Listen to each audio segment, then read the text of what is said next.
Marla and Dave radio experience begins in 3, 2, 1. Now, if you're ready, we will begin. Welcome to the Marla and Dave radio show. This is reality radio with a couple that keeps it real. Current events, pop culture, music, relationships, fitness, the hot topics of the day. Marla and Dave Thomas. This is the Marla and Dave radio show. Real radio. Turn up! Welcome to the Marla and Dave show. Marla's lips were moving, but no sound came out, and she lost. Listen. Wow. You know what I decided? Much like the tennis court, but go ahead. Okay, you are shame on you for even trying to go there. We're just saying good morning. Hello, everybody. Welcome to the show. Well, some of us win at all costs, including tearing our own calf muscles to get out of a set. The important word in that sentence or a couple of sentences is win. Okay. First of all, win. I'm going to leave you alone. We'll deal with that in our weekend review. But welcome to the Marla and Dave show. It is very obvious in most cases that I happen to be Marla, and he is definitely Dave. Not sure what you mean by most cases, but okay, we'll let that one slide. No. Hey. Yeah, it's okay. No. Anyway, we have a great show planned for you today. We do. And I have to always say hello to my resident sweetie, as well as, which is Tony Sweet, Tony, How you doing? Tony, I've been remiss lately to not just give you I think I was bitter over our tour breakup. And so I hadn't been, addressing you at the top of every show. Tours break up. My tour broke up too. Yeah, we'll talk about that later. That's a different kind of subject. But we haven't even went yet. But anyway, so today, always joining the Madhouse, we're always glad to have you guys. And some of our shows are slapstick funny, and some of our shows are incredibly deep. Today, our show is probably going to be, in my opinion, one of the most informative shows that we've been able to bring to you guys in a long time, especially in light of what we see going on. So statistics tell us that there's 1 in 5 people that are affected by mental illness. And unfortunately, today, the two ladies that are here with me, along with our family, you make 100%. Right, 100% in this room, have been touched and affected by mental illness, and all of us today sit on the side of those of us who love beyond reason. And unfortunately, some of the events that have happened at the hands of someone who I believe all mentally ill people are also victims, even though sometimes they commit heinous crimes. No one chooses to become mentally ill. It's something that they're afflicted with. And so from time to time, along with what Marla is saying, you'll find that we have different phrases that we use for those that are mentally ill. Since we have that in our family, we don't like to say crazy. We like to say mental health challenges or brain difference. So if that's kind of intermittently used on our show. So. And the world has been following our story, and we can tell you what it's like as dedicated parents who've chosen to love our children who have been afflicted. However, today we've got two beautiful human beings and women who have also will be able to talk to us about the other side of the fence and having been parented by a parent who also suffers from a brain difference or mental illness. So we're welcoming today Sharon Richardson and I'm sorry. Guidry. Yes. I'm sorry. I saw that Richardson on the thing. Well, you know why? Because I beat her son, who was a Richardson, in bowling, and that's all I can remember. Ah, yes. Shaq, Some people need to win, as you see, and when it doesn't happen, it just throws them off completely. Need I say more? And I welcome the correction. Sharon Guidry and also Lajan Collins both on our show today, and we'll have more as we go forward with their stories. But right now, let's talk about our weekend review. Yes. The royal wedding. I did not get up to see the royal wedding because I'm not that much of a looky-loo.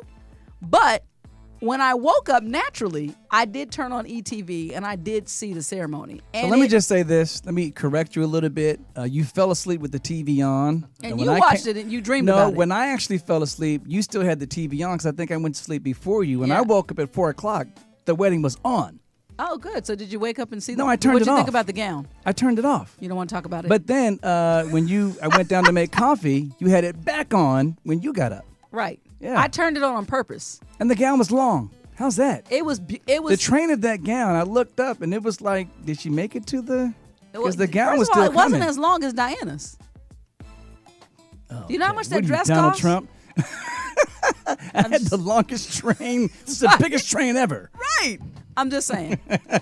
Anyway, I just feel like that every now and then you can never really tell somebody's story unless you're in it. But there's such a sincerity with this couple to me for all the right reasons that congratulations to the two of them. Absolutely. Well, I was laughing at first they had like under the two speakers, one was a pastor and one was a Catholic priest, I think, kind of give their versions. When it got to the black pastor, at first I was laughing at some of his rhyme schemes, but then I was like, wait a minute, this dude is bringing it. Right. This dude is preaching He tried to keep at the royal wedding. He tried to keep it Catholic or whatever it is. Keep and it, he he tried to keep it cool, but he was getting with downplaying in the beginning, then he just went in. He went in, he couldn't help went himself. in. You can't, I gotta appreciate do that. it. I appreciate that. I loved it. As Live a matter for of the- fact, live that for the part I truth, loved. not the moment. I feel That part I loved. All the celebrities showing up. The funny thing is, there were celebrities, Serena specifically, she had 2 or 3 different gowns. You had to change. But did you see that? Do you don't follow Serena's social media? But she was wearing sneakers. It was funny. She changed into She some said sneakers. what people don't I ain't know playing. is that I wear sneakers under my gowns, and I'm like, why not? And no one sees your feet. When I Why not be saw comfortable? This Is Serena or Being Serena or something like that, she was at another thing that she did at her wedding. She was wearing sneakers. Exactly. Exactly. Good for her. All right, so you mentioned something earlier when I joked about going on tour with Tony, and I said ever since our tour broke up, and you said your tour broke up, and so it is true that the Festival of Praise tour came to an end for Take 6. What the hell, bruh?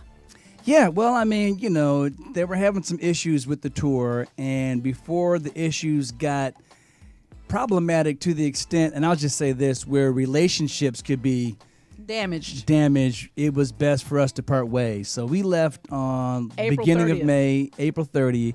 The tour actually really just ended for real. So the FOP Festival of Praise Texture for Man tour is over. We had fun while we were there, and it was a good opportunity. But moving on. Well, moving on in our week in review, last week, Thursday, part of you, that something good comes out of everything. So what you think is tragic can always turn out good. You came home early, and it was the first time since 2012 that we've been able to gather the entire family together and have a family true. photo shoot. And we did that. And boy, and you know what? The one thing I'll say, we keep everything real, and there's a lot of unfortunate circumstances in our family, but we have a lot of fun. That we do. And the family photo shoot was actually a lot of fun. I'm not sure, though, at the end, if I just paid a lot of money for Moniece to have her own Vogue scenario I give going. Moniece credit. And I told the whole family, I shared this while we were at the photo shoot. Moniece, probably other than me, and maybe even surpassing me by now, is a professional at doing photo shoots and media. I mean, she comes in there and just takes over. I was like, go girl, do your thing. Just do the damn thing, because she was killing it. But Moniece had pictures in the fan. She got 15 promo shots for her own independent stuff out of the Because while family everyone shoot. is She's like, how do I look? Moniece is just like, boom, boom, boom, boom, boom. She was just, Yeah, I'm she not had sure. at least every other person's pose. One She shot, had Moniece had 15 18. poses. Yeah, Moniece was like wardrobe changing, helicopters. I don't know. She was Moniece killing. she was had her own props and paparazzi. everything. She Tony, did. hit me with my mood song. Somebody to lean on. I just might have a problem that you'll understand. No, it ain't. We all need somebody to lean on. Yeah, say it again. Oh, yeah. All right, thank you, Tony. Thank you, Tony. When you're Of course, the great Lean on Me, the Bill Withers classic. Okay. Marla's trying to outdo me as usual. It was such a good song. She thought Tony, it was hers. I would think that you should play my mood song. Okay. Thank you, sir. stand by me. So darling, darling, Stand by me. Oh, stand by me. That's also a classic. Well, Ben E. King. I would say that those songs were inspired by the royal wedding. Really? Oh, yeah, they did sing Stand By Me They at the did. royal wedding. That's did. true. We do a version of that in our show as well. Take 6, really? Yeah, we do. We'll hear about that on the next show. We'll be Okay. right back. You're listening to the Marla and Dave radio show on the Universal Broadcast Network. Current events, pop culture, the hot topics of the day. It's time for MaD News on the Marla and Dave radio show. Ladies and gentlemen, Marla and Dave. Okay, sometimes, our news segments, by the way, this is where we bring you the 3 news topics that are of most notable to David and I. And really stand me, out for because I'm different- actually bringing them out. I can't believe some of the stuff I see. This is a definite, are you kidding me? So David does pick the news stories and, just things that make you just go, huh? A Frontier passenger punches a deaf pregnant woman's service dog as the flight touches down in Florida. What the hell? On Frontier Airlines. Well, the thing is, Flying is becoming hazardous all around the block. He tried to say that he had a dog animal allergy, a dog allergy, but he got so mad that eventually he smacks the dog. He says he just kind of brushes the dog, but according to the dog owner, he punched the dog and he punched the woman pregnant lady. Says a passenger in the traveling stomach. on a Frontier flight out of Colorado Springs punched a deaf pregnant woman and her service dog. It's not funny, but it's kind of funny. Because it's actually he felt hilarious. But here's where it gets I me. understand why he was mad, though. What kind of service dog was her it? service dog, because he felt her Great Dane. The service dog was taking freaking up too Great much space. Dane in the seat next to him. Do you guys understand? It didn't have its own seat. It has this. He sits here. The lady sits here, and in between somewhere in there is a Great Dane. Sometimes it just Now, goes I can see too why far. he's mad. Don't get me wrong. That's too far. And I don't know if this is the same story, but I heard not- on another Frontier flight, a guy gets mad because he's moved. They move him to the back of the plane. I think this just happened today or yesterday. He goes to the back of the plane in his new seat and pees on the seat in front of him. Yeah, Frontier's losing it. It's not Frontier. It's people.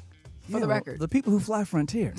What about Southwest? I don't Can't know. sit near the window? Won't be me. Hello? It's only a few airlines I You can fly better now. check I'm on yourself, Delta, bro. son. You fly all the time. Anyway. Our next story is, it says police praise Wisconsin student for a prank that was an illusion. Now this picture is pretty good. So the students literally go to a junkyard. They get a car that's kind of chopped in half. They push it right up against the wall of the school where the principal's office is. They take a black tarp and paint it up and make it look like somebody ran through the wall where the principal's office is. People called the police and everything. The police had to even give them kudos when the police got there and say, this is a good prank. It's a good prank. Good joke. Yeah. You got us. Well, it's funny that our kids have played some pretty good jokes on us growing up. Yeah. I think I'm not sure. Moniece and Dee together were our greatest villains. The baby was too scared to do anything. Matter of Some fact, of those weren't actually jokes. no, well, the poop in the diaper was a joke. When Was they it were a older, joke, they or were were they four. just They were mad? 4 and 2, and all were potty trained. So that was definitely them trying to be funny, and they ran away when they realized. Well, this next story is for the guys that, we love you. Thank you for hanging out with the Marla and Dave show while the playoffs are actually on. But so Steph Curry, the funny thing about this story is his mom actually still fines him when he does too many turnovers or whatever. She actually calls him up and says, "You owe me money for blah, blah, blah." Well, after they got blown out in game 2, they come back for game 3. And they blow the Houston, the Rockets, out of the water by 41 points. But there was one point in the game where Steph says, "This is my effing house." Well, he's a devout Christian, raised in a devout Christian home. His mom called him up and said, "You need to wash your mouth out with soap." So much to the point that she was almost coming to the point of saying, "I need to see the soap in your mouth." But Klay Thompson says, well, the thing about it is I can see why that's happening, because I hope that his daughter didn't see him, because she emulates just about every single thing he does. So that's kind of makes sense why the mom would kind of keep him under control. But still, kudos to Steph for being accountable to his mom. Yeah, parental control. You know what I mean? Bottom line. Well, those are our news stories. That's the MaD News. We'll be right back with the show. Can you handle the truth? This is modern American dialogue in a mad world from 2 unique, fresh, transparent perspectives. This is the Marla and Dave radio show All right, so as usual, we say right up front, please call in 323-524-2599 to be a part of the conversation while you're enjoying the conversation. And for those guys who are not able to be watching the game, it's 1834. Okay, so excuse me. Cleveland is up in the first quarter, 1834. Back to the show. Marla. Did you just make a sexist statement so women aren't watching the game? That's true, too. I did. Dave, don't let me throw this hashtag at you from across the room. I did. Me too. Do you need this? Will you forgive me? Oh, See no. how I handled that? No. Okay. Anyway, we are ecstatic to have you both here with us today. And Sharon, you have to tell me, because I totally messed up. So please, I'm asking for your forgiveness as well. Please introduce yourself first and last name. I am Sharon Guidry. Sharon Guidry. Sweet. With an applause. Yes. And Lajan Collins, who I fondly refer to as Jan. Correct. Or today in the car, I thought you got to pull your mic to your yeah, they can't hear you. I said earlier in the car, I'm gonna call her Little J. I'm just gonna make Little up some J. nicknames. You know, what's up, Little J? LJ. I'm brother. okay. Anyway, so I mentioned earlier, this is probably this is one of our more poignant shows, and a lot of what I want to do in this first segment is just kind of make you guys comfortable. I know that everybody's not used to being on camera, being on radio, or telling their story. There's no right and wrong way to deliver your truth. So that's what we're here for today. So in getting to know you both, I kind of let our audience know that as parents, everyone in this room, other than Tony, who's never made any confession of certs. Tony, are you 1 in 5 people? Is there anybody in your immediate circle that's affected with mental illness? Okay. Yes. So everybody in this room is a fair statement. I don't project. Is touched one way or another or affected by mental illness in a very close way. For David and I, our story is very, very public, especially when it comes to the diagnosis of our son. So in conversation, I'm going to start with you, Sharon, who's also pretty much extended family. We're family through Moniece. Yes. And ironically, the families have been kept, just not even kept, but just through circumstance. Our paths are just now crossing. And I found it to be a very pleasant conversation with you. And there was so much that we could share about our journeys. Well, before Sharon has a chance to actually start sharing her story, I think we have a caller already on the line. Okay. Caller, you're on the Marla and Dave show. Hello. Hi. What's your name and where are you calling from?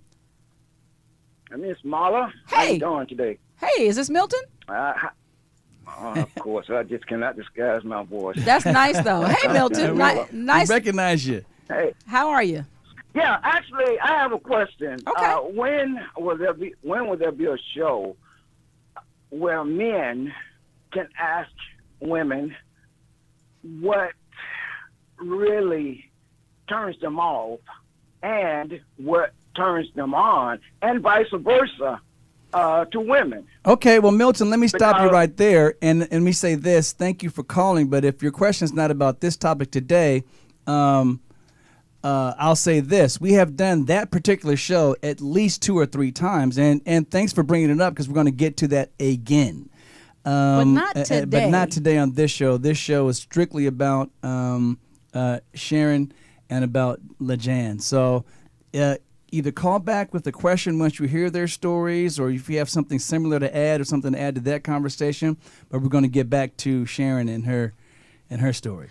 Okay. Thanks for calling. So, just right quick, you've introduced yourself by name, and I would love to just kind of get a brief overview from both of your journeys, your family, who in your life was affected by mental illness. And so, go ahead. Yeah. So for me, I'm a product of divorced parents who divorced when I was 5 years old. after divorce, we had an ongoing, regular relationship with my father. There was we experienced a lot of violence and incidents in between domestic violence between my father and my mother, both before and after the divorce, and it affected myself and my sisters, my family, greatly. Eventually, 4 years ago, I found out, was told by a family member that my father was diagnosed schizophrenic when he was a teenager. Wow. So you never knew that? I Did never anybody knew in the that. family know that? I've tried to find out over the last, and having the conversation with you, Marla, has really touched me in a way that I started to ask questions and have conversations that we haven't had as a family Right. in the last 34 years. So what I could find was that at least on my mother's side of the family, Okay. no one knew. They knew something Was not right. was not right with my father because of the incidents and things that happened, but they did not know that he suffered from a diagnosed mental illness Right. until I started to share that, the information that I received 4 years ago. I will say that after receiving the information that he had been diagnosed as a teenager, I started to see some of the tragedies. A whole trail of You can see the trail. past, The the pattern. history in a different light. In a different Yeah. light. It is something that has been a challenge. The idea of talking about it right. has been a challenge because I know that there are some in the family that it doesn't. We don't all feel the same way or see the incident the same way. So to talk about it, especially being the baby of the family. And that's what I was going to ask you, where you are in the lineup order, of your yeah. siblings. I am the baby of 7. My mother had 7 children, 3 with my father. The last 3 of my mother's children are with my father. Okay, so you share parents of the last 3 born, which are your sisters. Yes. Okay. Yes. Okay. But there are 4 children born prior to you with someone else. Yes. Okay. Yes. Okay. And a whole generation older. So, my sisters and my older brothers are in their 70s. And my mother, she had me when she was 47 years old. My mother and father were 47 years old when I was born. Wow. So I have a generation of siblings that are older. They have children that are older than I am. Wow. Yeah. That's a huge gap. Well, I mean, I want you to finish being able to finish your story, but questions are already popping up in my mind. For instance, as the sort of generational gap, even amongst your siblings, those that are, is it the older generation that doesn't really want to talk about it versus the 3 younger, or is that kind of mixed in? Interestingly enough, the 3 of us have been the ones who have been most reluctant to talk about it. I think I've come around much sooner than they have. I've dealt with it and spoke about it more, and not necessarily with them. We have talked about it in the last couple of weeks, and I have, they're not necessarily ready to speak their truth Yeah. and their journey. Exactly. Okay.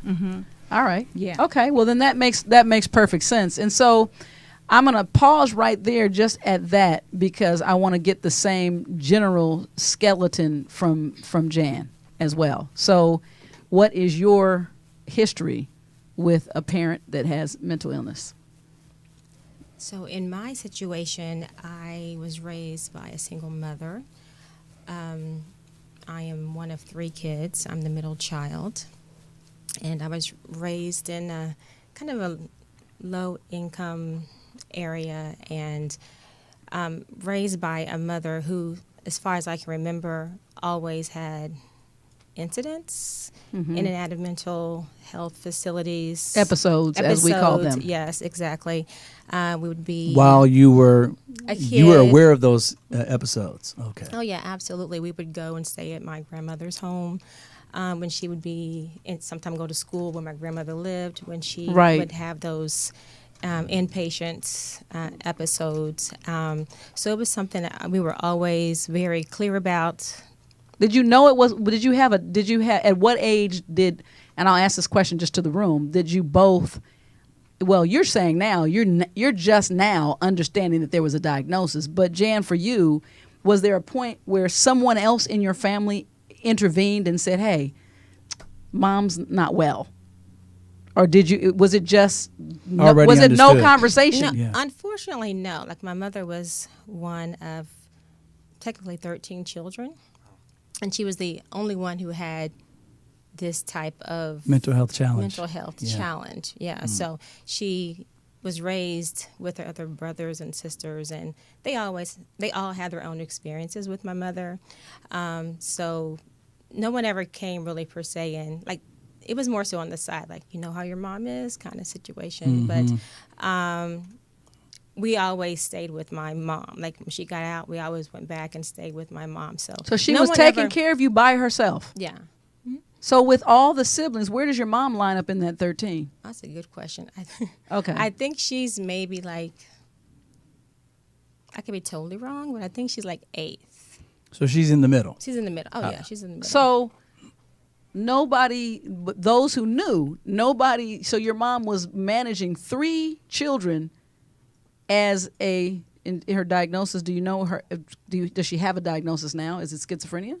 Yes, and she's had that diagnosis for a while, since I was in maybe at least middle school. Okay. Yeah. So knowing that, no other family member decided to intervene on behalf I of mean, the children. they always would, when we would be in their presence, and she would maybe say things or do things or get mad and maybe want to try to, take us and make us walk home in the middle of the night or do different things. Right, within, right. like, Things that are abnormal. Yeah, they would intervene and take us and take the kids and take us all to where we need to be. But I don't think I never really asked anyone, but I don't think they wanted to intervene. I think they wanted to allow her, maybe they didn't want the responsibility of it, but they wanted her to step up. That was up, their way yeah. of. It's almost a tough love kind of vibe.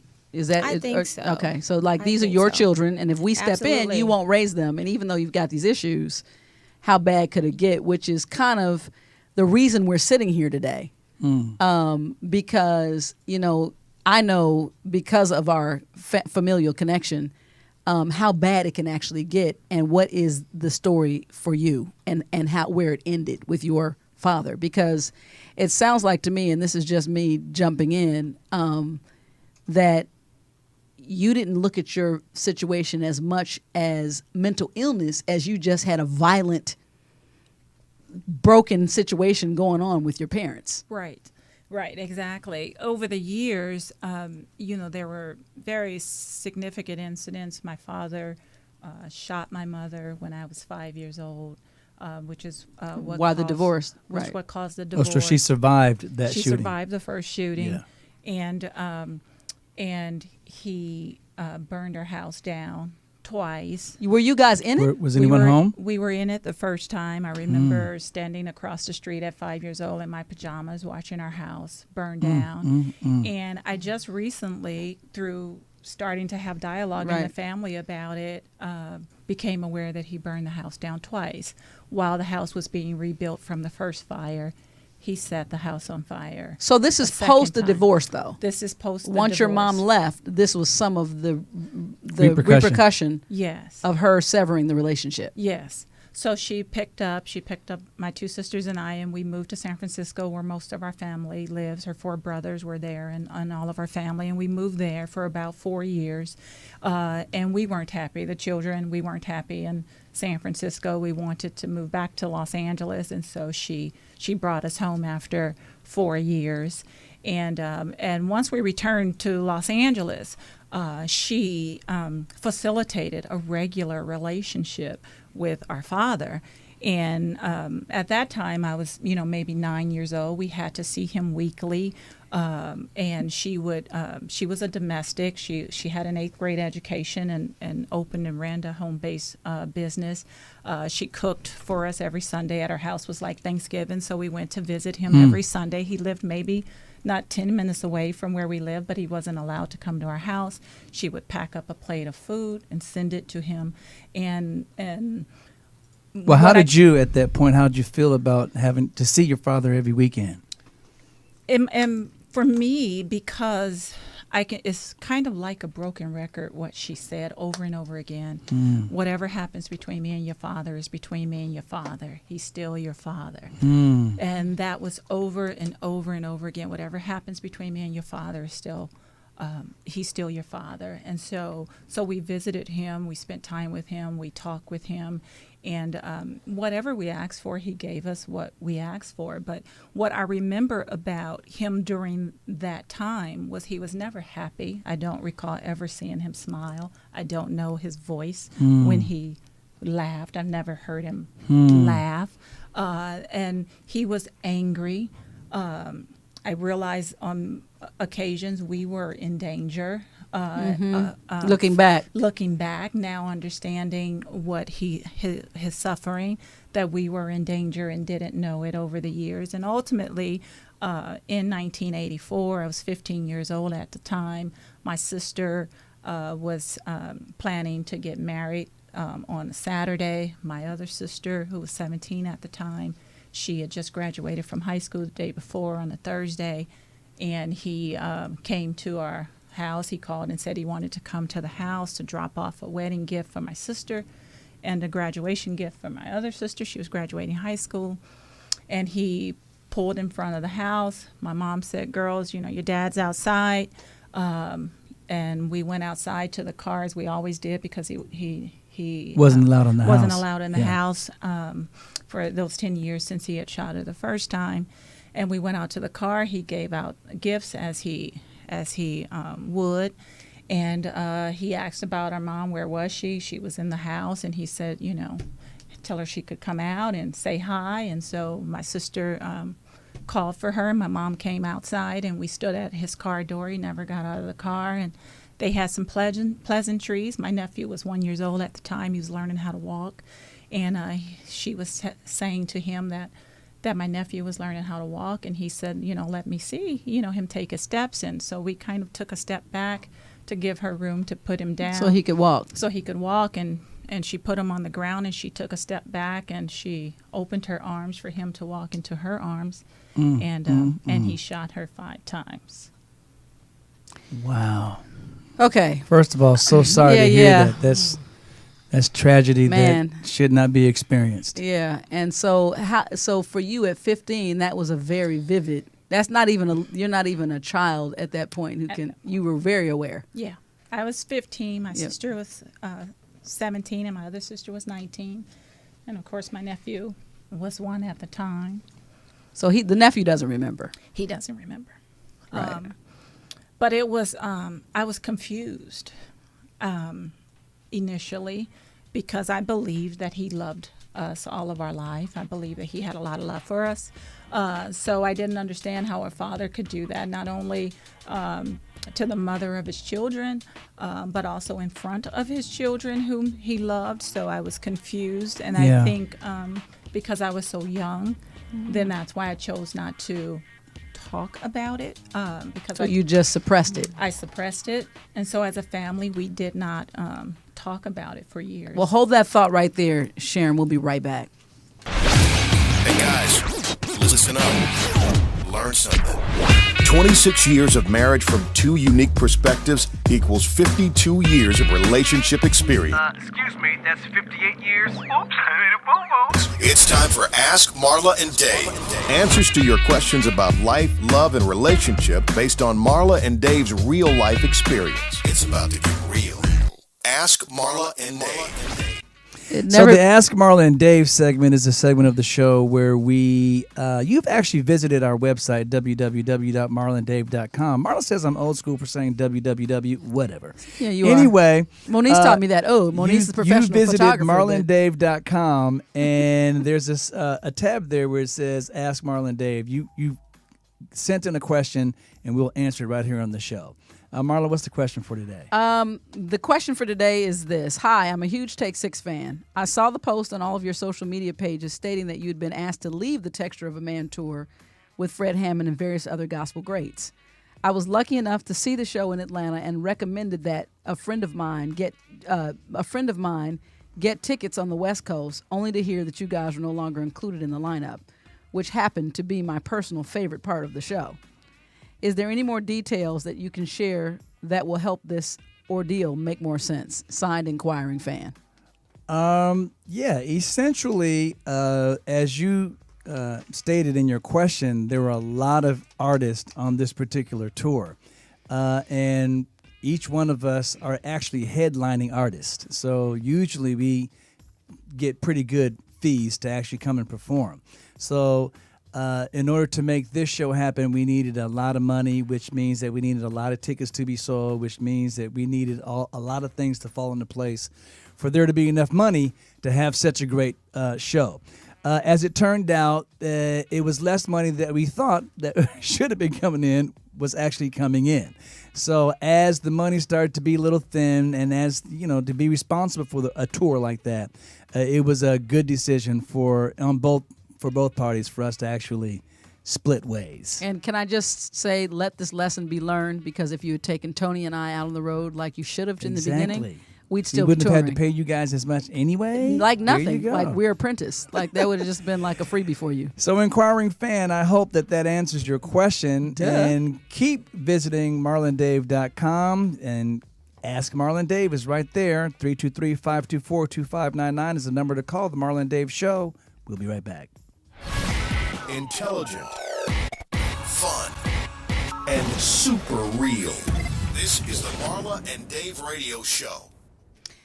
Well, by the way, I just want to open up. I never. Excuse me for a minute. I've never been said before, like I'm gonna have to say now, that I'm thankful for that segment, because I was right there as well in tears. So I seriously, if I could hug you from across the room, I promise you I would.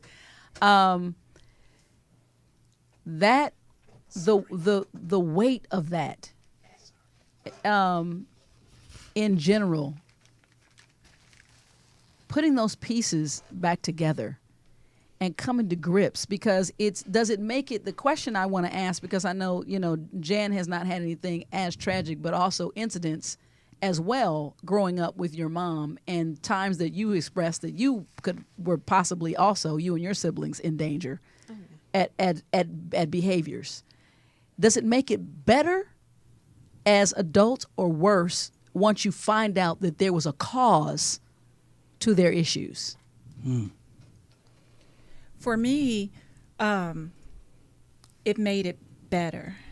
I have not, it's been 34 years. I never had the ability to hate him. I hated the act that he committed. I didn't have the ability to hate him, and I was embarrassed about that as well. So you had guilt based on the fact that maybe you felt you should have been able to hate. That I should have been able to hate him, that's the emotion that was almost expected. It's called for, yeah. And I think that's a part of why I didn't talk about it. I didn't want it to be revealed. But my inability to hate, it was a direct result of who my mother was as a mother.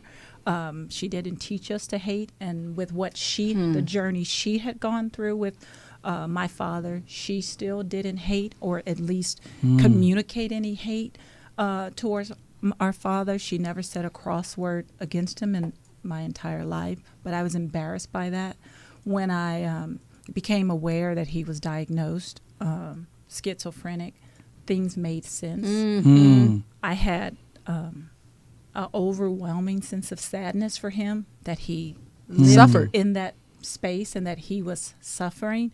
And I want to know more, not because I feel like I need to have answers. I just think it's important now to know who knew, and now that they know, how do they feel about the incident that happened. I feel sad for him. I knew that he was not a happy man. We called him evil. The adults called him evil. They had all sorts of terms to describe who they believed he was as a person, not a nice person because of what he did to our mom over the years. But understanding mental illness, right. And that's not a choice. And most people with mental illness do not voluntarily go and seek out assistance. So his ability to address his issue could have been extremely limited. Well, I'll say this, if you don't mind me interrupting you. One of the reasons why we talk about this type of thing on our show is because generationally, it seems like your dad had a couple of things against him anyway. Generationally, back then, they didn't like to talk about mental illness at Period. all. Right.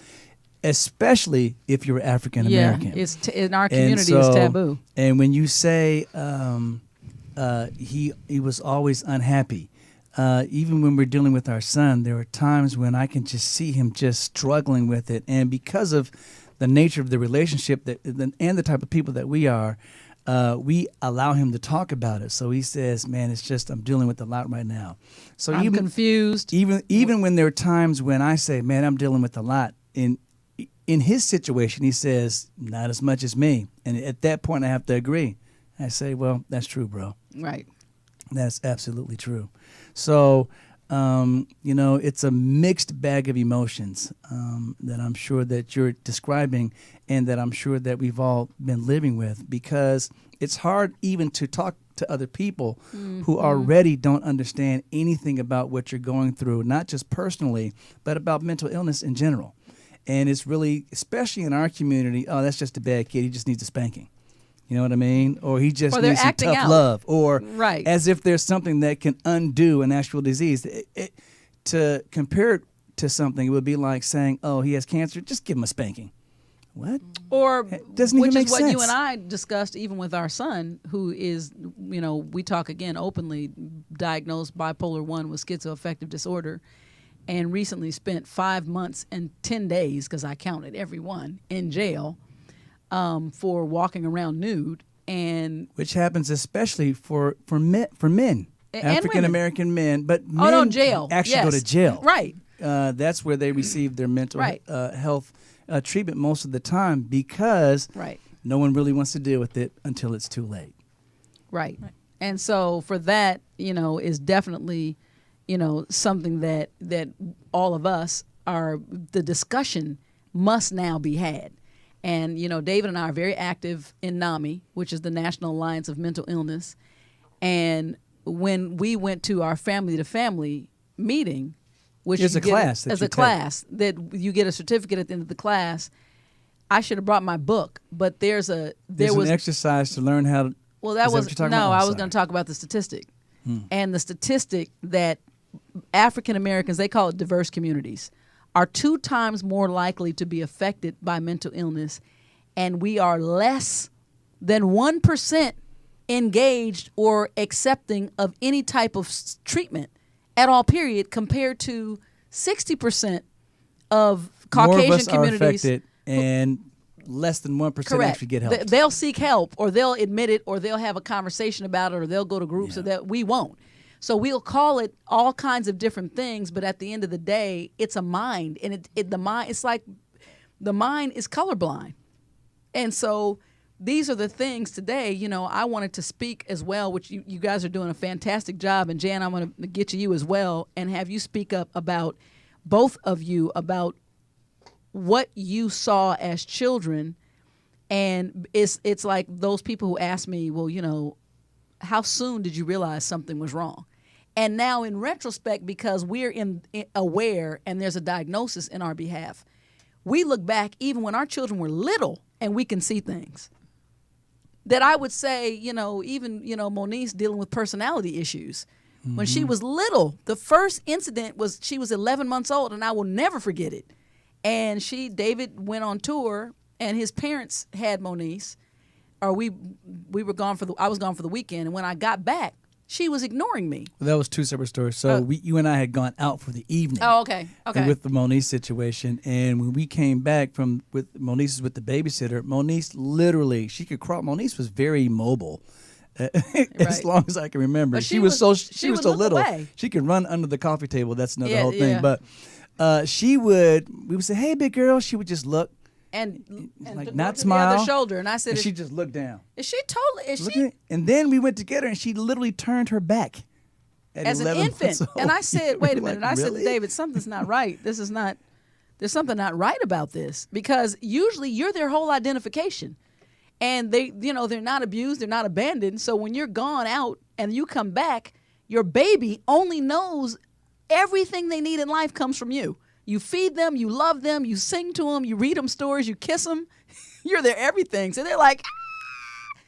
She was so angry. So at that point, there was abandonment issues that we didn't recognize even being an issue until you have monumental things that happen along the way. But a similar thing with DJ. That's when I went on tour, and DJ was staying with my parents. And I came back to pick him up. He literally, it took him about 10 minutes before he came back over to me. And I mean, we were really close. Yeah, well, yeah, he would cry so hard when David left. I'm like, bro, you're going to stop breathing. Breathe. He would, I'm like, D, breathe. So anyway, Jan, your journey with you were in the middle. And so did you ever have to take on the role of parenting? Because Sharon was the baby. Did you have to actually step in, and did you feel like you had to mother your sisters, your little sister? No, not really per se mother my little sister. We were all very kind of protective of each other. My older sister was definitely kind of like a second mother to me, and my younger. She's 7 years older than me, so she would definitely kind of be the protector. If my mother was having an issue episode and was physically maybe attacking one of us or verbally accosting or doing something, she would step in. There was many a time she kind of saved me and saved my sister from just kind of physically like, no, you're not going to do that to them, kind of situation. So it's interesting because we all each kind of handled it differently, and we all have our own experiences, with it. But it's just kind of one of those things where we just, to this day, everyone kind of handles it differently. Everyone processes. So you talk openly about it. Respectfully, because clearly you're sitting here, so there's healing. Oh, yeah. So no, definitely, it's definitely a healing position now for me, because it's really about, kind of like you mentioned earlier, they didn't have a choice. Understanding their plight. But growing up, even though there was a lot of empathy, because you could see like the emotional breakdown and the pain, and it would always be so heart-wrenching. So there was a lot of protection. Right. Like, don't talk protection about my from mom. the kids toward the mother. Yeah. Like she might be hurting me, but like, that's my mom. Don't talk about my mom. Right. So there was definitely, I kind of grew up in the way of, like, for me, my saving grace was my faith. Like, that was the biggest thing that kind of got me through those deepest And how times. soon did you connect to that as a source of power? When I was in second grade. I think I met my best friend in second grade, Danielle, and her and her family were really a faith-based family. So and I you would spent a go lot of time to there. church and Bible study, and kind of really, that was my escape, kind of getting me through a lot of that. But I grew up in the way of honor your mother and your father, So even though my father wasn't in the picture, my mother deserved my honor because of who she was, not because of all the bad things she may have done towards me. Mm-hmm. So I could never have a hardened place. It was very much an emotional struggle, because there is a love and there is a dislike of the behavior, but always very much a protection of the person who's actually dishing out the bad behavior. Well, I guess you have to get to a point, as a child, you have to first get to an understanding. Well, I don't know, Jan, in your situation, like Sharon was describing, are there different ways that your siblings are dealing with it? Mm-hmm. Are they all as coping with it as well as you seem to be? I think they all have come to their own level of like acceptance and forgiveness too. I mean, at different times we all did it differently, I think. So for me, I know I did it when I was around 24 years old. And my mother had called me up. I think one of her friends had told her, like, maybe you should contact your kids and tell them or ask for forgiveness for what she had done. So when she had called me up one night to apologize or to say, to ask for forgiveness, and which really touched my heart, and I was like, well, Mom, I forgave you a long time ago, because at the end of the day, I do realize that she was not a good mother. I mean, but in my heart, I was able to forgive because I knew and I believe that she did the best that she could. And how do you fault someone for doing the best? It just happened to be not necessarily good enough, but you know what? You did your best, and that's Everything she had, she gave you 100% of whatever was broken at that time, which is for me. Yeah. So that, I mean, I get that. So let me ask you guys this. Well, okay, go ahead. No, you go. Brought up another question. You ask your question. The next mine might question turn the that corner. kind of came to my mind as you were speaking is, when she's calling to ask for forgiveness, does that imply that as she got older, some of the episodes? They still happened. Oh, okay. They still happened. It was more so, we kind of gave herself her own boundaries. Like, I was the kind of kid that wanted to set my own boundaries. Like, I wasn't per se made to do anything, even though in my situation she was verbally, physically, and mentally abusive. But I wanted structure, and I didn't have structure. So I would, we would kind of do our own chores, and like, I'm going to, do the dishes these days, and I'm going to clean the living room this day, and with your siblings. With my siblings, right? Just trying to, create structure. And in her situation, she didn't like it. So she might mess it back up, or do different things just because like no one told you to do that. So it was a control issue. There's a control issue. I think it was a control issue, and then later in life, when she would go to the hospital, and I may be in a different state living, I would maybe get a phone call, as maybe my siblings as well. But I know I would get phone calls from the doctors, or maybe a hospital she's in because she's wilding out, and they're needing some kind of guidance or some information on her. Some history, some background. Yeah. So there's always been a level of kind of protection and trying to help her through her processes. Which is an indication that she was aware enough to, at least, because she had to share that information with for them to be able to call you. Mm-hmm. Yeah, if you're not living in the absolutely. state, she had to share that. And that's a very good question. Was there ever anything, now that you're having these conversations, was there ever any treatment that you knew of for your dad? Never. Never. So you said he first got diagnosed though at 17. What was that? How did that come about? So from what I understand, at 17 there was an incident where he stabbed someone with a pencil, and the injury from that event was pretty traumatic to the person that he injured, and so there was a review and diagnosis that came from that incident. The answer back then, which was about the 1939, 1940s, early 40s, was to send him to the military. And the discipline and structure of the military, there was an idea that would fix him. When in reality, it makes them worse, by the way. Did he did he see action So in he the did military? not see action. And from what I understand, in boot camp, there were issues, obviously. How could there not be? And he was discharged from the military on a Chapter 8 mental illness discharge. And so he was considered a vet. He received military benefits his entire life.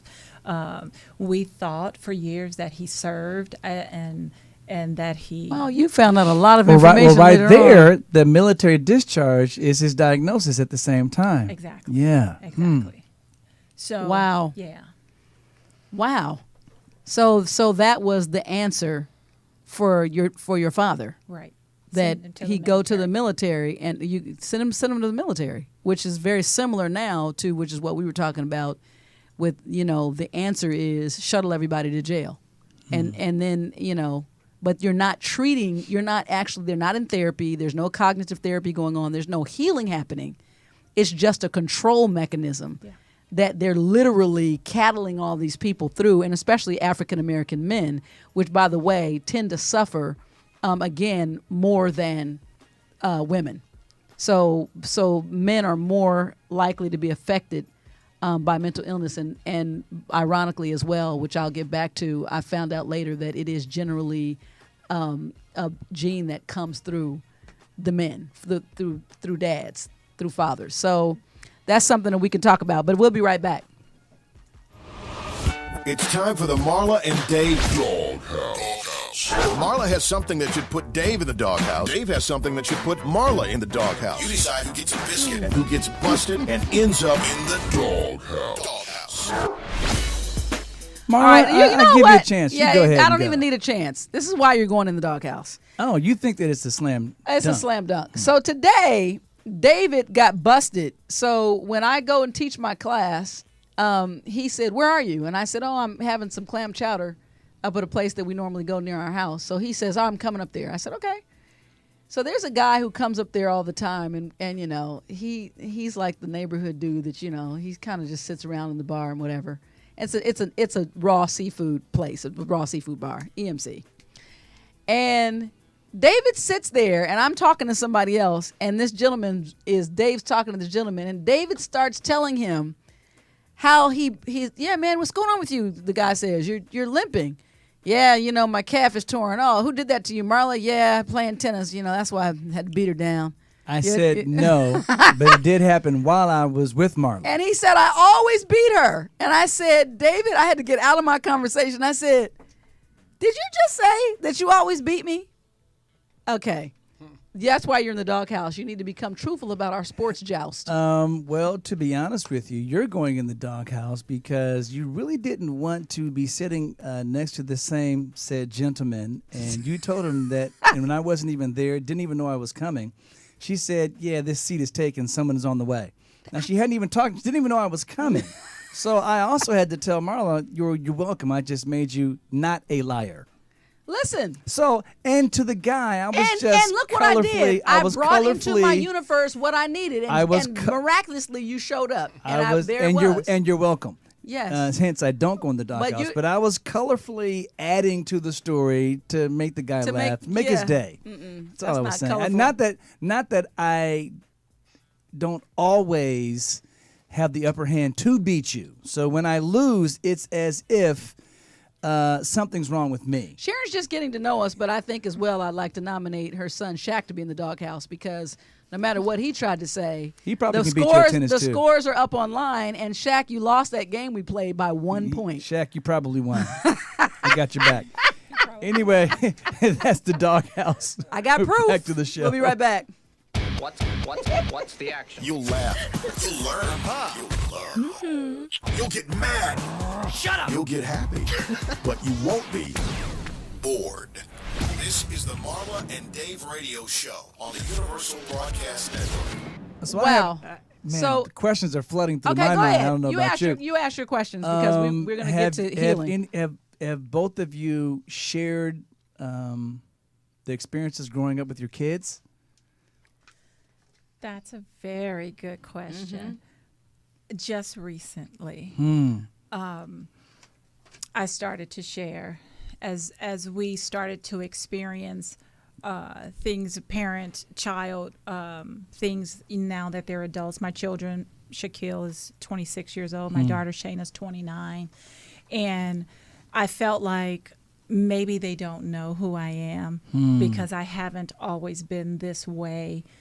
Since they've been able to be aware of who their mother was, there was a journey that got me that I traveled to get to where I am, and I thought it was important for them to understand some of that, so that my words could carry more weight. Because I would always say to them, "I'm telling you what I know, not what I heard." But they thought, oh, you know, she's just clicheing us. Yeah, being throwing dramatic. stuff at us, trying to. You're right, trying to get her way. Yeah. So I started to share some things, especially with things that they were just experiencing about the journey, and I think they're very surprised. There's still a lot that they don't know. That in time, as the opportunity presents itself, and I think it's necessary. I didn't want to put too much on them. Right? Yeah. So we've started maybe in the last year and a half having a conversation so they could understand more who I am. So either one of you as children. Same thing for I Jan. was going to ask. Well, for me, my kids have totally been included. I initially, when I got married, I didn't really know if I wanted to have kids just because of how I was raised. And I didn't really want to.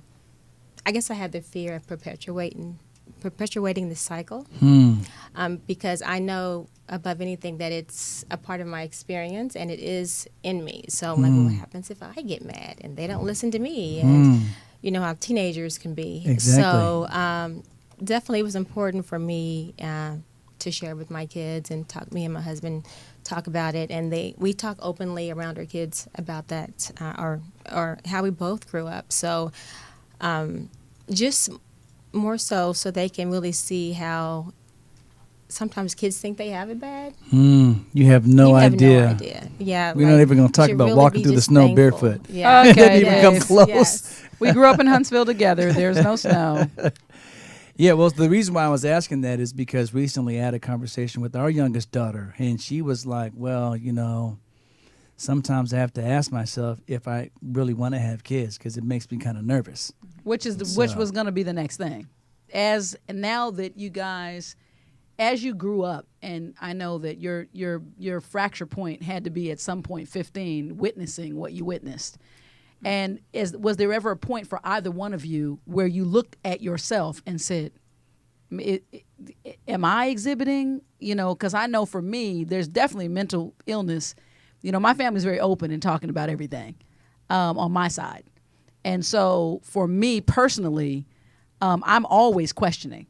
You know what I'm saying? And which, you know, at one point my mother was just annoyed with me. She's like, okay. You know, at one point, even for me, I'm over the top. So for her, she was like, Marla, the fact that you're always asking, you know, most people who do not have a hold of their sanity don't question their sanity. It's not a question because they're not trying to get to the bottom of anything, because the one thing I will say is there's usually a lot of narcissism at the core of it all. So the question is there ever a point for either one of you that you questioned yourselves? I think there's a heightened curiosity. I think for me, that's one of the reasons I got my background in psychology, because I was very much aware of being brought up in that situation. So I wanted to know as much about it as I could. And so I take looks inside myself, and I always am aware of what's going on with my kids. So if I can see something that stands out to me, or maybe signs, so it's important to attack it up front. So I'm very thankful that I hadn't had that experience with my children. Right. But I am definitely constantly just being aware. Yeah. And how about you? I think for me, because, you know, I didn't know, you know, for the majority of my life, the first 45 years of my life, I wasn't aware of the diagnosis, that I never thought that there could be something wrong with me. I thought all of my struggles came from the tragedy. You know, I was broken from the tragedy, and I was very aware of that brokenness, even when I couldn't pull it back. I was still aware that there was a brokenness. So I just thought it came from the tragedies, not from a diagnosis. I think I certainly look at my children and pray over them. My daughter was very outgoing growing up until she went to college, and she came back from college as an introvert when she was an extrovert. And that's been a transition to cope with now her being an introvert and getting used to now the personality that she has. I certainly you know, just pray over that situation. She, you know, functions. There's no, you know, no information that there's anything wrong, right? No other indication of any behavior, yeah. But we've talked recently. I think, you know, what we learn from our parents, we take it into our own adulthood. So my parents, from my mother, not really speaking about the specifics with my father, and then I didn't speak about my experiences with my children, and then my daughter went through some things in college that she didn't speak to me about. It's learned behavior as well. And then recently she shared some things that she experienced in college that was heartbreaking and made me more in tune to how she left versus how she came back based on those experiences. Well, did either of you go through therapy for yourselves post these growing up in these situations? I can remember, and I believe it was my oldest brother on my mother's side took me to a counseling session not long after the incident. And I wasn't familiar with counseling at the time. I was 15. There was no real grieving process that we were ushered through. We dealt with that on our own. And I felt that the counselor was intrusive with the questions because I didn't understand at the time. So I refused to go back at the time. And ultimately it felt more like digging than it felt like help. Yes. So I rejected that, and that was the only attempt to get counseling and help for dealing with the tragedy that I had. What about you, Jan? No, I never received counseling. It was more so just because I knew what it was about and I knew what was going on. I relied on just my faith just to kind of speak through those things and ask for healing about those A lot of times things. as pastors fill those roles as well. Yeah. As therapists as well. Well, wow. Or even the spiritual relationship. Because I do believe, I always say that I think my best therapy in my own life has been God therapy, because some of the things that I've been able to actually self-resolve, I don't even have an explanation for them. Yeah. Absolutely. Yeah. Literally, it's you work through things. And, when you're dealing with things from a child perspective, which is even recent for me, you want this person that you're holding responsible to not, you're not angry or you're not blaming, but you want them to acknowledge your feelings about something that was true to you. Yeah. But you can't control somebody else coming to some type of a reconciliation about anything. So, because some people just are not going to see it. So, but so for at that point, I just know that it's self-resolve a lot of times. And for me, even now as a parent, I can say that, we're still in the battle. I mean, front line, and it's a battle. Yeah. And for me, prior to the incident, I was a believer. I believed, in God. When the incident happened, I stopped believing. I thought there could not be a God that would let this happen. That would let this happen to these three girls in this way. I just could not believe it. So I went 5 years without believing that there was a God. There could not have been. That would let this happen. Yes. That was a very lonely time.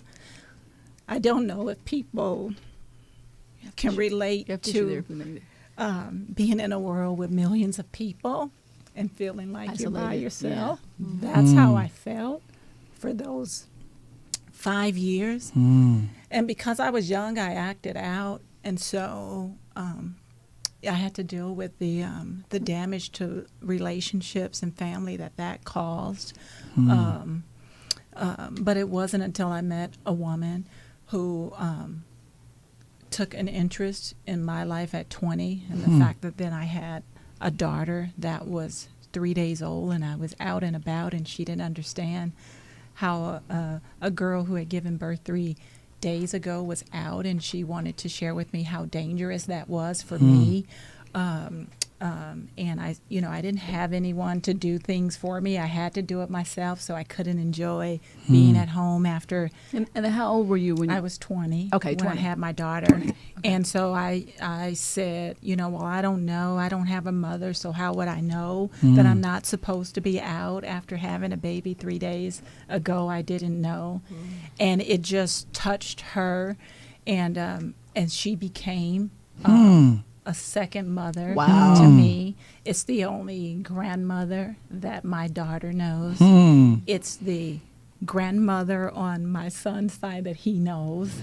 That's their Nana. She passed away. This will be 20 years. I felt like I lost a mother a second time, but she reintroduced me to church forcefully. I didn't go willingly.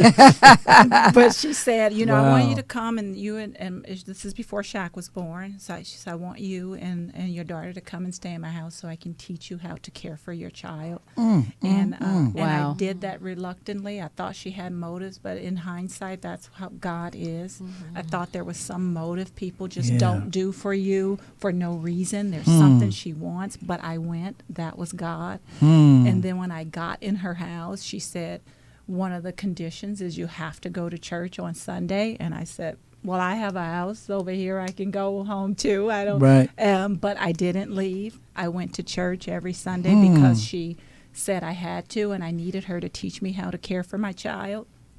And one day she wasn't feeling well on a Sunday, and she said she wasn't going to church.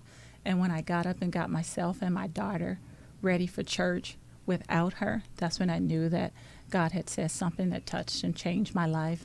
And I've been in church. I raised my kids in church, and Shaquille, he was born into the church.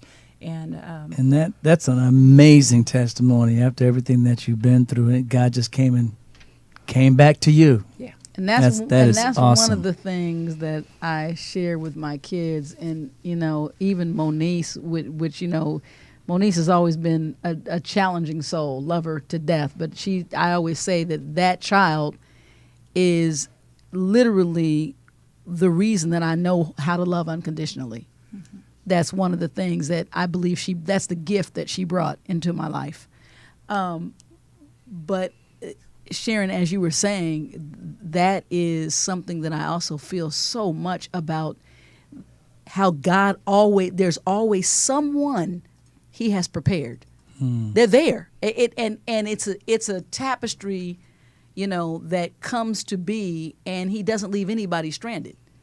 And, you know, even for me, with all I've been through in life as well, you know, and not that it's anything on this level, but David, you know, if it hadn't been for the fact that we met in second grade and we have this great friendship and relationship, when I left Moniece's dad, I said to my mother these words. I said, I'm taking Moniece. I don't feel safe here. And I'm not going to date anybody. It's going to be me and Moniece against the world. Those are my words. Because I said, I know who I am. And I know that I'm 19 and marketable, so to say. But I wouldn't date. So I didn't go out. I didn't party. I didn't club. And that's just for me. But he came along and he used to try. David would say, Marla, you're just going down the street to the store. I said, I understand, but she's not your baby, and I'm taking her. He would be like, okay, it's fine. And I would literally go down the street 5 minutes, but I would take Moniece with me. And when I got back, but I'm just saying that he's loved her like his own from day one. There was never a separation, a question. And so I think that was a love, the type of love that he has for us. It has been prepared. That was already a plan. So Moniece could accomplish and be what she needed to accomplish because, you know, all the pieces, unfortunately, so even with Marla sharing that story, to get back to kind of what you were saying, Sharon, Marla didn't even know that when I was 13, my job for a church in Whitesburg in South Huntsville was I didn't go to church. I would go there and babysit the kids the entire church service, or anytime the church was doing anything. That's what I was doing. So me and little kids have been close since I was like 12 years old. And I got paid every Sunday to watch the kids. Yeah. Well, I wasn't going to pay you, but I mean, you did a good job. We'll speak of that later. But anyway, so I think that I want to move because you know we definitely are talking about healing, but I would like for you guys to also share, if you could, you know, if someone is a child or a young adult who is being raised by a parent who is afflicted or suffering with a mental illness, and I want you to hold that in your head. And when we come back, I want to be sure that we leave people with something, advice as to how to be able to balance that for yourselves. We'll be right back after this. It's time to play the Marla and Dave Love Game. Here are Marla and Dave to explain how it works. All right, as you guys know, the Mad Love game was a game created by Marla and me, and it consists of the 3 categories that we think actually affect most relationships. Now, we get into this every time. Is it Marla and myself, Marla and I? It's Marla and me. Look Whatever. it up. Look it up. Marla and me. So if you split that up and you said me created the game, that wouldn't be right. But you can say I created the game. So it would be Marla and I.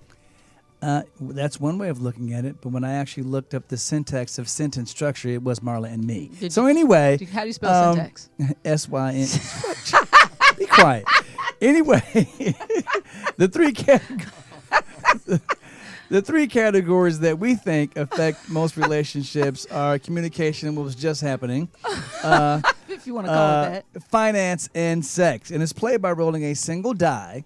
The die has those categories on it, lose a turn, and the MaD logo. The MaD logo says you can choose whatever you want to. Well, I'm glad the topic is this, and these are our guests, because normally you try to lead everybody down the sex card line, and I see. Well, I say most guys. You're on your best behavior today, and they're going to have to come back every week. I don't know how to live in this Me Too era. Anyway, so Sharon, I'm going to pass the die to you and let you roll. What does it say there? It's the MaD logo. You can choose whatever category you want. Finance, sex, communication. Sex. All right, pull it. All right, here's the question for today. Do men prefer, first of all, let me tell you this.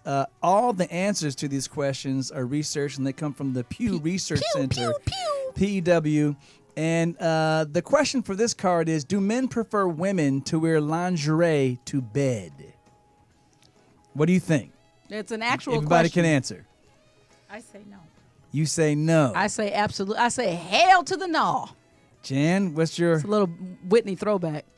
I'm going to go with yes. Jan, you are the only correct answer. 90% of men say they enjoy seeing women in lingerie. So Sharon and I we're t-shirt girls. It's clear. Keep it real. It's just another kind of lingerie. That's what we do. It's like, oh, that a t-shirt. That's just I'll that take hood lingerie. I ain't mad at you. And each card has a further discussion question that you can literally, so when you're playing with a bunch of your friends, the conversation turns up. So the further discussion question for this card is, what is your favorite lingerie? T-shirt. You said t-shirt. And she spoke for you, Sharon. I don't know if that's true. But No, that's not true. yes. You got a little more class. I appreciate that. I'm too old to play games. If it's comfortable, I'm all about it. I would say one-piece lace. One-piece lace. Okay, Come Sharon, on now. all right, girl. Jan? I would probably say, well, my husband likes lingerie, though he doesn't get it very often sometimes. So Got that Christmas on tap.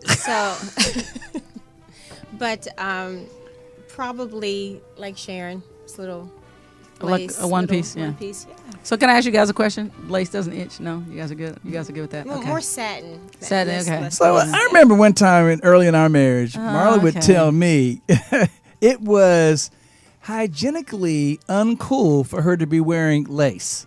No. Yes, you said you couldn't have we were anywhere talking near about there that panties, wasn't. and I said they have to have a cotton crotch because that's and that because I can breathe. Listen, I'm we've sorry tried we have everything in our guests, relationship. but my vagina needs air. I'm just trying to say. Hey, air it out. I need air. I said needs air just because it's just Every time you start talking about stuff like that, I almost get in trouble. Anyway, I got to remember, this is me too. But I have to also say, Woody's in the corner, and he immediately went back to his book. He's like, the word vagina came up, page 52.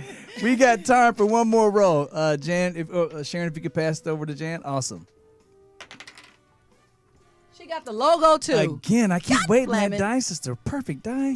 Go ahead. Dave's breaking the die. What's the choices? Your category is communication. Finance, communication, or sex?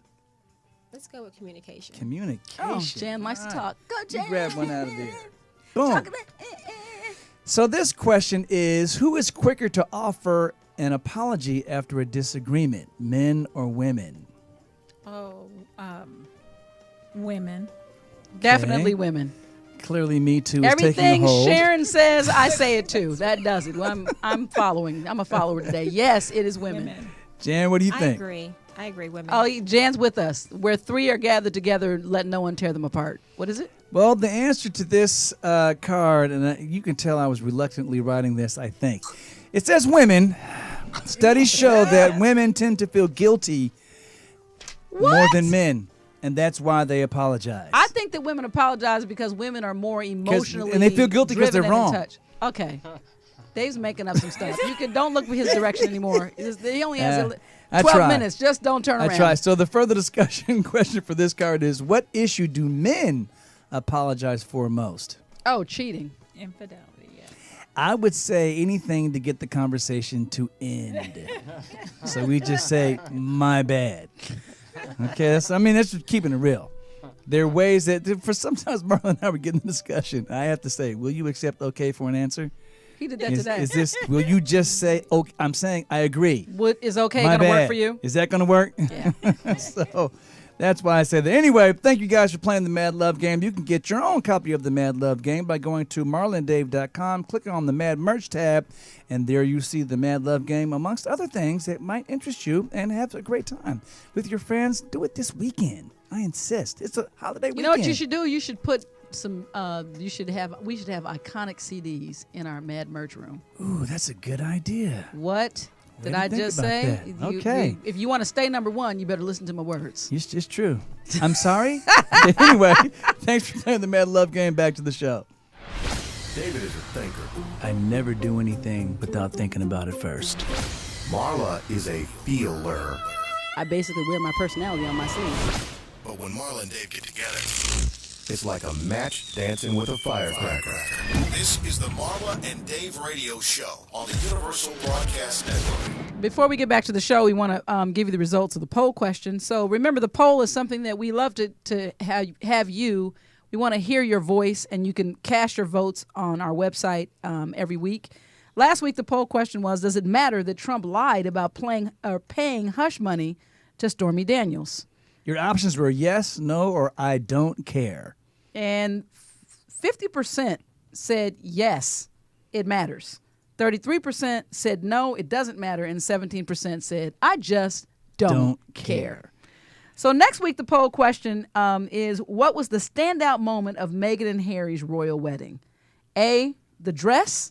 B, Prince Charles as a stand-in dad walking her down the aisle. Or C, Bishop Michael Bruce Curry's address at the wedding. So those are the questions you can answer. Cast your vote right on the front of our website. Boop. We'll see you next week with the results. Can you handle the truth? This is modern American dialogue in a mad world from two unique, fresh, transparent perspectives. This is the Marla and Dave radio show. I just want to take a quick second before we have the answer to the question that I asked both Sharon and Jan to thank all the people who are here in our chat room, which are quite a few. So I can't go down all the names, but there's our regulars. I see Dorothy, Dot, you're here, which is, not normal. And Dwayne, Pamela, Tyson, Jackie, Angela, Clifton, Ronnie, the list goes on, Joel. Ladies, I would love for you to each address in your own words if there were someone who was faced with a parent who was suffering from a mental illness, schizophrenia, or any other brain difference that was in charge of and or raising a child. What information do you think would be important for you to share? If they're raising? No, if they're being raised by. If they were in your shoes. I think it's important for them to realize and understand that there's still opportunities for healing on the other side. It was huge for me to be able to have those conversations with my mother after the fact, and some of the things she didn't even remember doing that we talked to her about. But it was nice for her to say, though I don't remember, I apologize. And it's not even that I needed the apology, right, because even the fact that she didn't remember, the apology really is for me to, the forgiveness, and I'm asking her to talk with me, and whether or not she acknowledged it or not, I needed to let that go, and I needed to be good. So I feel like that's the most important thing that came from it, just to know that it's not your responsibility. I mean, it's not your fault what happened to you. It's not your parents' fault that they actually have the brain difference or the mental illness. But it is for sure your responsibility to, now what? This Deal has with happened it. to me. Yeah. How am I going to move forward? So blaming, nothing comes from that. Like, now moving forward, how can I put the pieces together and be better in spite of? So, How about you? For me, I think it's important for families and friends to talk about the possibility that there's something more than just anger and violence. And even as a child, to bring it up. Don't be afraid to bring it up, because someone can hear you. And then an adult could hear you and then take that forward to try and at least get an evaluation or something that could save, an entire family. Alter the entire situation. Alter the entire situation. What if somebody had that conversation, as opposed to using the terms that was used to describe him, for somebody to say something's not right and maybe we should figure out how to have him evaluated. But in the situation, I don't own the tragedy. I put that burden down a long time ago. It doesn't define you. It doesn't define who I am. The way that I lived my life, I tried to live my life, is the way that my mother expected, what she expected me to become, the person that she expected me to be in this tragedy. And that's, the journey wasn't without challenges and pitfalls and mistakes, but it could have been much worse. So listen to what people tell you, the adults that try to teach us as we grow. Listen to that and apply that when it's necessary, that we can do that without owning the tragedy, and ask questions and communicate about it, because there could be something that could be done, and do some research. I think as Black people, we should learn more so that we can identify behaviors that may be a symptom of something else, like Marla said earlier, something we don't do in the Black community. And I think we need to educate ourselves so that we can get those around us assistance if we see something that's not right. And again, I so appreciate you saying that, because that's something that I wanted to touch on as well. But I also say that in this era of the type of media that we are fed constantly, that almost takes advantage of those type of pathological behaviors, I would say against that whole system, actually, when you see a behavior that could contain some pathology there, not just talk about it, but also even amongst those of us who aren't dealing with it at the time, instead of saying how wrong someone is and how wrong their behavior, because the behavior is bad, but that doesn't mean that the person is bad. So even all of us should reach out to people when we see something that seems a little out of place, especially if there are children involved.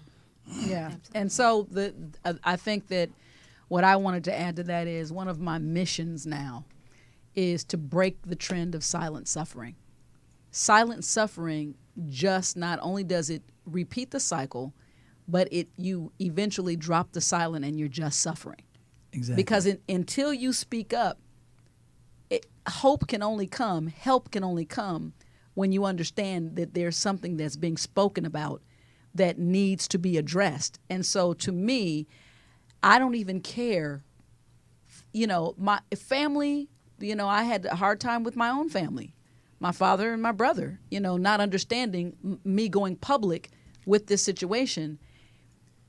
The only positive changes we've actually been able to have an encounter for our son have come because there's been a public voice to identify the situation. Because I'm going to suffer in love with my children no matter what. And even on the other side with my there's no family, help. it was just praying God's going to fix the whole thing. Well, sometimes you need to go to the doctor.